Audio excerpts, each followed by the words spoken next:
To remember. Huh? Who do they think they are?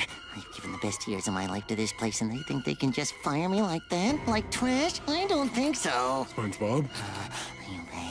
Is that you? I've been waiting for you, Patrick! SpongeBob, you're scaring me! Ah!